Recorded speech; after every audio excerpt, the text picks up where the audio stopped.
ఇప్పుడు 'big boss' నుంచి రాగానే మనం చూస్తాము. ఆ 'బిగ్ బాస్' గెస్ట్‌లు ఎవరైతే ఉంటారో వాళ్ళు ఆ ఓపెనింగ్స్ అని, ఈ ఓపెనింగ్స్ అని ఎక్కువ టీవీలో కనిపించడం బిజీగా ఉంటారు.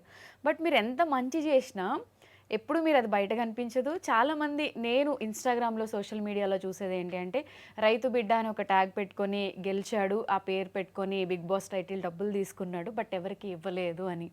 బట్ సెర్చ్ చేస్తే మా ఐ డ్రీమ్ టీమ్‌కి కొన్ని వీడియోస్ మాత్రమే దొరికాయి. సో, దాని వెనకాల ఉన్న రీజను అసలు మీరు 'బిగ్ బాస్' నుంచి వచ్చిన డబ్బులు ఏం చేశారు? ఎలా పంచారు? అనేది చాలా మందికి తెలీదు. అసలు మీ కట్టింగ్స్ పోగా ఎన్ని మిగిలాయి? 'బిగ్ బాస్' నుంచి మీకు మిగిలింది ఏంటి అనేది ఒక్కసారి నేను విత్ ఆడియన్స్‌కి మనకు దొరికిన విజువల్స్ కూడా ప్లే చేస్తాను. ఫస్ట్ మీరు చెప్పండి నాకు. అంటే నార్మల్‌గా నేనేమనుకున్నా అంటే సరే విన్నర్ అమౌంట్ 50,00,000 హ్మ్. 50,00,000 అయితే యావర్ హ్మ్. ఫోర్త్ వచ్చింది కాబట్టి 15,00,000 తీసుకెళ్ళు. హ్మ్. నేనేమనుకున్నా 30,00,000 కదా! హ్మ్. మంచిగా చాలా మందికి పంచొచ్చు. హ్మ్. అంటే నేను అనుకున్న దానికన్నా ఇంకొంచెం మంచిగా వచ్చింది కదా! అంటే నేనేమనుకున్నా అంటే 30,00,000 కదా! హ్మ్. చాలా మందికి పంచొచ్చు హ్మ్. అని నా లోపల ఉండే. హ్మ్. సరే ఇట్లా అయింది, అట్లా అయింది. కొన్ని రోజులు ఇంకా నాకు తెలవదు కదా! అప్పుడే ఇస్తారేమో, తర్వాత ఇస్తారేమో అని నేననుకున్నా. హ్మ్. ఇగ అందరూ ఇయి వచ్చినయి ఏం జేసినావు? అది రాలే. హ్మ్. రాకముందుకే వచ్చినయి ఏం జేసినావు అంటారు. హ్మ్. 35,00,000లో టాక్స్‌లన్నీ కట్టవుతాయి గదా! చెప్తా. హ్మ్. అది ఏందంటే 30,00,000 గదా! హ్మ్. అది రానీకి టైం పడతది. హ్మ్. కొంతమందికి తెలవక అంటనే ఉన్నారు. హ్మ్. ఇంకా అరే! ఏంది ఇవి రాలే వీళ్ళు అంటనే ఉన్నారు. హ్మ్. అసలు వీళ్ళకేం తెలుసు వచ్చినయా రాలేదా వీళ్ళకేం తెలుసు హ్మ్. గిట్లా అంటున్నారా అని నేను బాధపడ్డా. హ్మ్. ఒక అన్నుండి నేను 10,00,000 ఇస్తా. హ్మ్. నువ్వు వంచు. హ్మ్. అంటే అన్న నా సంతోషం ఏందంటే నేను నేను అంత దూరం పోయినా. హ్మ్. నేను గెలిచినా. నేను అనుకోలే గెలుస్తా అని. హ్మ్. గెలిచిన. నా సంతోషం ఏందంటే ఆ పైసలు ఇస్తే నాకింకా ప్రౌడ్ ఉంటది గదా! అన్న అని నేను జెప్పిన. హ్మ్. సరే తమ్ముడు నీకు నచ్చినట్టు చెయ్యి. అందరికి ఇట్లా అంటుర్రని నేను ఇట్లా అన్నా అంటే, అన్న నువ్వు చెప్పిందే నాకు మంచిగా అనిపించింది గానీ, ఆ హ్మ్. అమౌంట్ ఇస్తే నాకు మంచిగా అనిపిస్తది గదా అన్న హ్మ్. అని నేనన్నా. హ్మ్. అన్న తర్వాత చానా ఇంకా వస్తలు ఇంకా నాకు తెలవదు గదా! హ్మ్. టైం పడతదని. హ్మ్. తర్వాత ఇగ కొన్ని రోజులకి అమౌంట్ వచ్చింది. హ్మ్. అమౌంట్ ఎట్లొచ్చింది? హ్మ్. 30,00,000 హ్మ్. 30,00,000 దాంట్లో 40% జీఎస్టీ కట్టు. 40%. 40%. హ్మ్. కారు. హ్మ్. ఆ కారేదో నేను కొన్నా అంటారు. హ్మ్. అది గిఫ్ట్ అని చెప్పిర్రు. హ్మ్. ఆడికి పోంగానే 8.5 లక్షలు కట్ చేసిర్రు. కార్‌కి గూడా అమౌంట్ కట్ చేసారా? అట్లా అయితేనే తీసుకో లేకపోతే అది ఆడనే ఉంటది అని అన్నారు. ఓకే. మరి ఎళ్ళకెళ్ళి ఇయ్యాలే? హ్మ్. హ్మ్. 8.5 లక్షలు ఎళ్ళకెళ్ళి ఇయ్యాలి నేను. హ్మ్. సో, అదే డబ్బులు. మీరు అవన్నీ చూసిర్రా, చేసిర్రా అంటే హ్మ్. తర్వాత అల్లకెళ్ళే అయిపోతాయి అన్నారు. హ్మ్. నేనేమనుకున్నా ఈడేమైతాంది. హ్మ్. 35,00,000 35,00,000 పంచేద్దాం. ఇంతమందికి వంచాలి అని నేను ఎక్స్‌పెక్టేషన్ పెట్టుకున్నా. హ్మ్. ఇంతమందికి సాయం చేయాలి. నేను ఇంతమందికి చెప్పినా. నేను స్టేజ్ మీద ఏం చెప్పినా ఈడేం చెప్తున్నా. హ్మ్. 40% పోయింది. హ్మ్. 30,00,000 హ్మ్. 40% పోయింది. కారుకి 8.5 లక్షలు. హ్మ్. ఇంకోటొస్తే నెక్లెస్ హ్మ్. 5 మీ లక్షలు. మదర్‌కి 'బిగ్ ఆ! Boss' team. అది టీమ్ గిఫ్ట్ ఇచ్చారు కదా! టీమ్ గిఫ్ట్ అన్నారు. ఆడికి పోయినంక గిఫ్ట్ టాక్స్ గింతే ఉంటది. గిట్లే ఉంటదన్నారు. టాక్స్ కట్టించుకున్నారా ఆ! దానికి?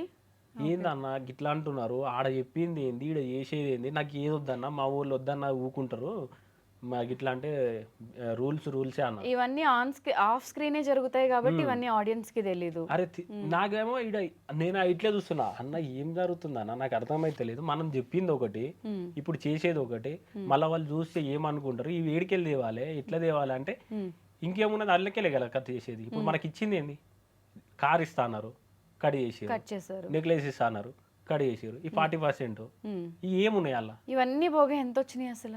నువ్వు ఒకసారి 40% అంటే నువ్వు లెక్క పెట్టుకో. హ్మ్. 8.5 అంటే నువ్వు లెక్క పెట్టు. 5 అంటే నువ్వు లెక్క పెట్టు. హ్మ్. ఫస్ట్ నేను శివాజీ అన్న, బోలే అన్న, హ్మ్. సందీప్ అన్న, లాయర్లు వీళ్ళందరూ వచ్చినప్పుడు నేను 1,00,000 మా ఊరు నుంచి స్టార్ట్ చేసిన. హ్మ్. క్వింటల్ బియ్యం 1,00,000 అని. హ్మ్. దీని పోను సెపరేట్ నాకు అదనంగా ఇంకొంచెం ఖర్చయింది. హ్మ్. మీ డబ్బులు మా ఓన్‌గా డబ్బు. పెట్టుకొని ఇవి హ్మ్. పెట్టంగా ఇవి నాకు. హ్మ్. సందీప్ అన్న ఒక 25,000 ఇచ్చిండు. హ్మ్. ఒకసారి చూద్దామన్నా మీరు ఎవరెవరికి హెల్ప్ చేశారు? అంటే ఇప్పుడు మీరు చెప్తున్నారు 40% కట్టింగ్స్ అంటే మీకు చాలా తక్కువ అమౌంటే. నాకు నిజంగా చెప్తాన్నా మస్తు బాధ అనిపించింది. హ్మ్. అరే! నేను అనుకున్నా ఇవి ఎన్నో స్టేజ్ మీద ఇస్తేనే అయిపోతుండే. హ్మ్. అంత పంచాయతీ ఉండకపోతుండే, కొట్లాట ఉండకపోతుండే. సార్ మీకు నచ్చినోళ్ళకి గిట్లే అన్నా హ్మ్. ఒక్కొక్కసారి అనిపిత్తది ఇట్లన్నా అయిపోవు. ఇవన్నీ కటింగ్స్ ఏంది? ఇవేంది? హ్మ్. మళ్ళా ఇది ఇట్లా ఏం చేయాలి వీటిని? హ్మ్. ఇట్లా. అంటే అన్ని డబ్బులు వచ్చాయి అంటే రైతు బిడ్డ అనే ట్యాగ్ వాడుకుని విన్ అయిపోయాడని మాట్లాడారు కానీ బట్ ఈ కట్టింగ్స్ ఇవన్నీ ఏమో ఆడియన్స్ కి తెలియదు. తెలియదు కదా. ఆడికైనా శివాజీ అన్న చెప్పిండు, ఏడ మన ఇంటికి వచ్చినప్పుడు వానికి రాలేదు గింట్లే వచ్చినాయి శివాజీ అన్న అన్నాడు, బోలే అన్న చెప్పిండు. వీళ్ళిద్దరూ మీకు బిగ్ బాస్ హౌస్ నుంచి కోర్టు కేసులు అయినప్పటి నుంచి జైల్లో ఉన్నప్పటి నుంచి కూడా బాగా సపోర్ట్ చేశారు. సపోర్ట్ చేసిండు బోలే అన్న, శివాజీ అన్న. ఇక బోలే అన్న మొత్తం లాయర్లను తీసుకొని వచ్చిండు మంచిగా. అంటే నేను లోపల ఉన్నా, బయటకు వచ్చి మొత్తం లాయర్లను వాళ్ళని వీళ్ళను తీసుకొచ్చి చేసిండు. నేనేమో 4 రోజులు ఉన్నా కదా అట్లా.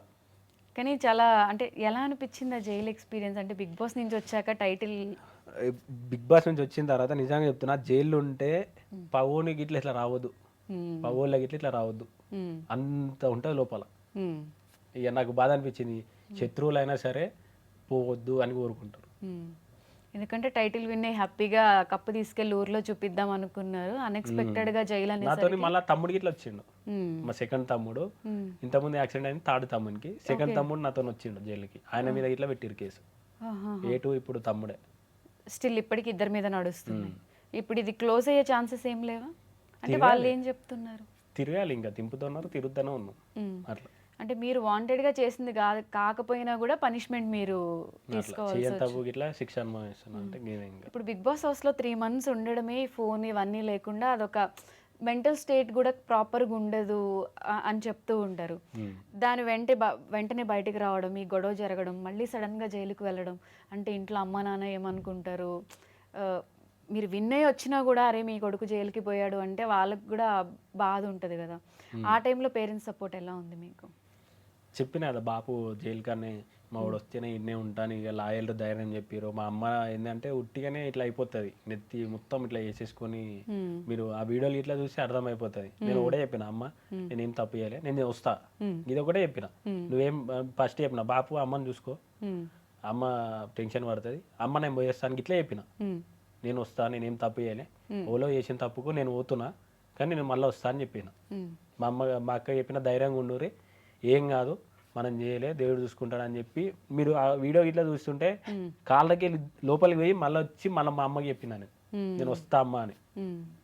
అంటే చెయ్యని తప్పుకి స్టిల్ పనిష్మెంట్ ఇప్పటికీ నర్సనే ఉన్నది. ఏం చేసాం ఇక తలరాత అని పోతా ఉన్నా. అంటే అనిపిస్తుందా అంటే బిగ్ బాస్కి వెళ్ళకపోతే ఇవన్నీ జరగకుండా ఉండేవి కదా అని? అంటే అట్లా కాదు, ఇప్పుడు ఆ కేసు అది ఏంది, ఇప్పుడు చిన్న వయసులో మనం చెయ్యని, ఇప్పుడు చేసిన తప్పు పోతేనే చేసిన. ఇప్పుడు మొన్న కోర్టుకు పోయినా, చేసిన వాళ్ళే సంతోషంగా ఉన్నారు, నేను చెయ్యలే, నాకు బాధ అవుతుంది. ఏం చేసినావు అంటే ఆ బాయ్ గాలం కొట్టినా, ఆ డైరెక్ట్ ఆ బాయ్ గాలం కొట్టినా. నాకు అసలు నవ్వాలా ఏడవాళ్ళ అర్థమైంది. ఏ కేసులో చాలా చిన్న కొట్టేసినా అలా అంటాడు. వాళ్ళది ఎట్లుంటుంది తెలుసు కదా, చిన్న అటెంప్ట్ మర్డర్ బాయ్ అంట. మీ అమ్మ మర్డర్ చేసిన వాళ్ళు మంచిగా ఉన్నారు, ఏం చేయని వాళ్ళు తిరుగుతా ఉన్నారు. అంతా అసలు సిచ్యువేషన్ నేను మా తమ్ముడు ముఖం తీసుకున్నా, ఏందిరా ఇది ఇద్దరు, ఏందిరా ఇది, వాళ్ళేమో మంచిగా ఉన్నారు, మనం ఎందుకు ఇలా బాధపడుతున్నాం అని ఉన్నది కదా. వాళ్ళు కొట్టిరు, పంచాయతీలు ఉన్నాయి, అన్ని ఉన్నాయి, ఇక వేరే వేరే పంచాయతీలు ఉన్నాయి, వాళ్ళు మంచిగా ఉన్నారు. ఇక అలా పోయినాక ఆ నా ముఖం చూసుడు, నేను వాని ముఖం చూసుడు, ఇద్దరం. ఇక కోర్టు అంటే ఎట్లుంటది, ఇట్లా పెట్టుకొని ఇక ఈ లోపల నవ్వుతున్నాము, అడిగిపోతేనేమో అలా చూస్తేనే ఇట్లా అనిపిస్తుంది, గమ్మతున్నది. ఇక సో ఈ కష్టం బేసిక్ గా పగోడికి కూడా రావద్దు, అదే కదా, అందుకే అన్న ఎవ్వరికి రావద్దని. చెయ్యని తప్పుకి అంటే అటు ఏడవలేని సిచ్యువేషన్, నవ్వలేని సిచ్యువేషన్. నిజంగా మీతో మాట్లాడుతుంటే తెలుస్తుంది, నిజంగా ఆయన డబ్బులు ఏం చేశారు అని సోషల్ మీడియాలో అందరూ మొత్తుకున్నారు. ఒకసారి ఏం చేశారో ఆయన ఏం చెప్పరు, జస్ట్ మా టీం కలెక్ట్ చేసిన వీడియోస్ కొన్ని చూపిస్తా చూడండి. సోయల్ కూడా మీ పొలంలోకి వచ్చి ఇది పంట, ప్రియాంక కూడా వచ్చినట్టుంది నాకు తెలుసు ఆ టైంలో కదా. ఎప్పుడు వచ్చారు ఇది? ఇది అన్న నాటేసేటప్పుడు అన్న ఒకసారి అంటే ఇట్లా చేద్దాం అంటే నార్మల్గా అన్నకి ఇట్లా ఉండే ఇట్లా ఫార్మింగ్ చేద్దామని, అన్న మనం నాటేసేటప్పుడు చేద్దామన్నా అని చెప్పిన. నిజంగా అన్న వచ్చిన తర్వాత మళ్ళీ లాస్ట్కు అంటే ఇంటికి పోయేటప్పుడు ఒకటే అన్నాడు, నేను ఎప్పటి నుంచి అనుకున్నా మంచిగా అనిపించింది, కానీ జిమ్లో వర్కౌట్ చేసిన దానికన్నా పొలంలో చేసిన దానికి చాలా వేరే ఉన్నది, మొత్తం ఇట్లా పుండు అయిపోయింది. అంటే నార్మల్గా పెయ్యి మొత్తం ఆగమాగం అయిపోయింది అని అన్నాడు. ఎన్ని ఎకరాలు ఉంటుంది అన్న పొలం? పొలం అంటే ఒక 2 తక్కువ ఉంటుంది, మొత్తం కలిసి 8 ఎకరాలు ఉంటుంది మొత్తం కలిపి. మీకు ఇష్టం స్టిల్ ఫార్మింగ్ అంటే? ఇప్పటికీ అదే బంతి పెట్టినాం, మళ్ళీ ఇప్పుడు నాటేసినాం నాటి పత్తి ఇట్లా పెట్టి మళ్ళీ వేశారు. ఓకే, మమ్మల్ని కూడా తీసుకెళ్ళండి ఎప్పుడైనా. ఖచ్చితంగా. మీరు హెల్ప్ చేసిన ఇవన్నీ ఎందుకన్నా ఎక్కడ ఎక్కువ ప్రమోట్ కాలేదు, ఎక్కడ చూపించలేదు? ఎవరి అమ్మాయి? అయితే ఈ అమ్మ నేను నార్మల్గా ఆ చిన్న బాబు ఉన్నాడా, ఆ చిన్న బాబుకి ఏంటంటే ఉడుకు నీళ్ళల్లో పడ్డాడంట. అంటే వెనకకు తోసేసిరంట ఎవరో వాళ్ళ దాంట్లో. అంటే కొంచెం బ్యాక్ మొత్తం హాట్ వాటర్ తుంటే మొత్తం ఇట్లా అయిపోయింది, చర్మం మొత్తం ముసిపోయింది. ముసిపోగానే నేను చూసిన వీడియో చూసి ఎక్కడ అని కామెంట్ పెట్టిన. కామెంట్ పెట్టంగానే వాళ్ళు విత్ ఇన్ అంటే పెట్టిన ఆయన ఒక 24 hours నాకు రిప్లై ఇచ్చిండు. అన్న ఇట్లా మనం చేద్దాం అనుకుంటున్నాం అన్న, ఒకసారి మీరు ఏడున్నారో చెప్పండి అంటే, వాళ్ళు ఉండి మేము ఇట్లా హైదరాబాద్ వస్తున్నాం అంటే సరే అని నేను మన ఆఫీస్కి పిలిపించి మనతో ఇట్లా అవుతుంది అంటే వాళ్ళు స్కానర్ పెట్టమన్నారు. స్కానర్ అంటే నాకేమో భయం ఏంటంటే స్కానర్తో కొంచెం వేరే జరుగుతుంది అన్న, మీ నంబర్ కింద పెడతా, మీ డీటెయిల్స్ కింద పెడతా, మీ డీటెయిల్స్ పెడితే ఎవరైనా మీకు చెయ్యాలనుకుంటే ఎవరైనా చేస్తారు. స్కానర్ ఏంటంటే కొంచెం వేరే ఉన్నది బయట, వద్దన్న నాకు ఇప్పుడు ఎవరో మళ్ళీ నన్ను అంటారు.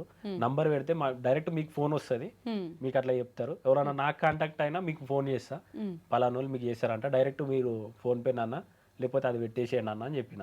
నా నుంచి కొంతమంది ఫోన్ చేస్తే వాళ్ళకు డైరెక్ట్ ఫోన్ చేసి డైరెక్ట్ వాళ్ళకి ఇవ్వండి అని నేను చెప్పేసిన. ఓకే, అలా హెల్ప్ చేశారు. ఇది రైతుల కోసం బేసిక్గా మన ఇండియాలో ఉన్న దౌర్భాగ్యం ఏంటి అంటే ప్రతి ఒక్కటి కూడా ప్రైజ్ దాన్ని డిజైన్ చేసేవాడు ఫిక్స్ చేస్తాడు. మీరు పోరాడేది చాలా జెన్యూన్ అనిపించింది, ఎందుకంటే రైతులు పండించే కష్టానికి వాళ్ళు ఎప్పుడూ ప్రైజ్ వాళ్ళు డిసైడ్ చేయలేరు. ఎంతోమంది రైతులు ఏడవడం, సూసైడ్లు చేసుకోవడం, బాధపడడం కూడా నేను చూశాను. ఈ ఫైట్లో మీ నాన్నగారు కూడా ఉన్నట్టున్నారు ఈ పోరాటంలో. ఇది ఎప్పుడు చేస్తారు? ఇది వడ్లు అన్నీ తీసుకొచ్చినాం, ఒక దగ్గర పోసినాం.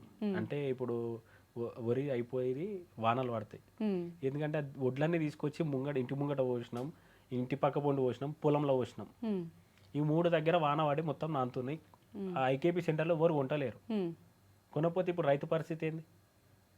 అట్లా ఊళ్ళో మా యొక్కలే కావు, అందరి నానుతున్నాయి, ఖరాబ్ అవుతున్నాయి. మా ఊర్లో స్టార్ట్ అయింది వడ్లు కొను అని. అది ఏ పార్టీ కోసం చేయలేదు, దేనికోసం చేయలేదు, రైతు కోసం కూర్చొని మా వడ్లు కొనుర్రి, ఇది కొనకపోతే ఇంకా ఏం లేదు, ఇంతగానం కష్టపడి పండించిన పంట నేలపాలు అయిపోతుంది అని ఆ బాధతో కూర్చున్నది అక్కడ. ఇక కొంతమంది ఏమంటారు, పాలిటిక్స్ లోకి వెళ్దాం అనుకుంటున్నారా, లేకపోతే ఇవన్నీ ఎందుకు చేస్తున్నారు, దీనికోసం చేసిండు దానికోసం చేసిండు అని ఈ కడుపు తిప్పలు ఎవరు చూడరు. ఒక రైతు ముంగట్టుకు వచ్చి పోరాడితే ఆయన ఒక అడుగు వేస్తే 10 అడుగులు వెనక గుంజుతారు. వచ్చి పొలం కాడికి వచ్చి ఒక పని చేస్తే అది ఏంటిది, ఎట్లున్నది, వాతావరణం ఏందని వాళ్ళకి తెలుస్తుంది. అప్పుడు ఇక నోళ్ళన్నీ బంద్ అవుతాయి, ఆడికి వచ్చి చెయ్యరు అనేది అంటారు. అంటే ఇప్పుడు అవన్నీ అలా తడుస్తూ ఉంటే మళ్ళీ మీకు ఆ పని వేస్ట్, మళ్ళీ ఆ బాధతోని ఎవ్వరు ఉండలేరు అన్న బాధతోని ఏడ్చిపోయి ఆడ బాబు కూర్చున్నాడు.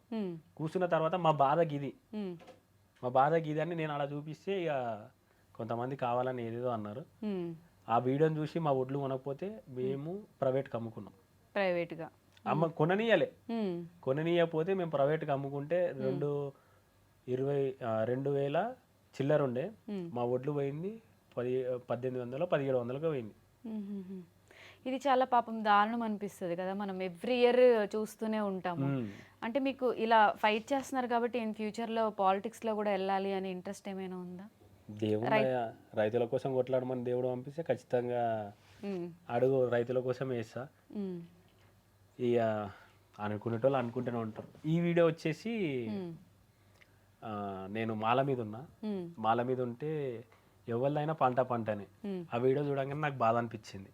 బాధ అనిపించగానే నేను నిర్మల్ మన తమ్ముడు ఉంటాడు, ఇట్లా వేయడాన్ని కనుక్కోమంటే అంటే నిర్మల్ దగ్గర అని చెప్పగానే ఒకసారి ఫోన్ చేసిన. ఎక్కడ అంటే అన్న మన నుంచి ఒక 50 కిలోమీటర్లు ఉంటుంది అన్నాడు. అంటే నేను ఇట్లా చేద్దాం అనుకుంటున్నా, 350 కిలోమీటర్లు మా నుంచి, వాళ్ళ నుంచి 50 కిలోమీటర్లు ఉంటుంది. నేను మళ్ళీ పోవాలంటే నేను మాల మీద ఉన్నా, అంత దూరం పోయి మళ్ళీ ట్రావెలింగ్ చేయాలంటే మళ్ళీ 350 అటు 350 ఇటు, మాల మీద ఉన్నాం. ఏ రేటు మంచి ఎటు చెడు అని నేను మళ్ళా పెద్ద స్వామిని అడిగితే వద్దు, అక్కడి నుంచి ఎవరైనా ఉంటే చెయ్యి అంటే నేను ఇక్కడ నుంచి ఉండి వాళ్ళ తమ్ముడిని అక్కడ పంపించి ఇట్లా అనుకుంటున్నా అని చెప్పి మరి అట్లా ఇచ్చిన. ఆ వీడియో ఇట్లా తీయకపోదును. ఇక కొంతమంది అనుకుంటున్నారు కదా, చెప్పిన అమ్మ నేను ఇస్తా, నేను రాను, వీడియో కాల్లోనే మాట్లాడతా, ఇది కొంతమందికి చూపెట్టనీకే అమ్మ అని అక్కడ నుంచి మళ్ళీ అది ఇచ్చిన. ఇది ఒక్కటి నేను ఇట్లా చూపి ఇవన్నీ కూడా ఇప్పుడు మీరు బిగ్ బాస్ లో విన్ అయిన అమౌంట్ డొనేట్ చేస్తారా, పర్సనల్ గా వచ్చిన అమౌంటేనా? బిగ్ బాస్ నుంచి ఇప్పుడు ఎంత అయితే మనకు కొంచెం మిగిలిందో అక్కడ నుంచి ఏంటంటే కొన్ని చెప్పలే నేను. నా తప్పు ఏంటంటే ఇట్లా అవుతుందని నాకు తెలియదు. ఏంది ఇట్లా ఇప్పుడు చిన్న పాపాలను తీసుకొని వచ్చిర్రు, మా ఇంటికాడ కెమెరాలు ఉన్నాయి, అన్నీ ఉన్నాయి.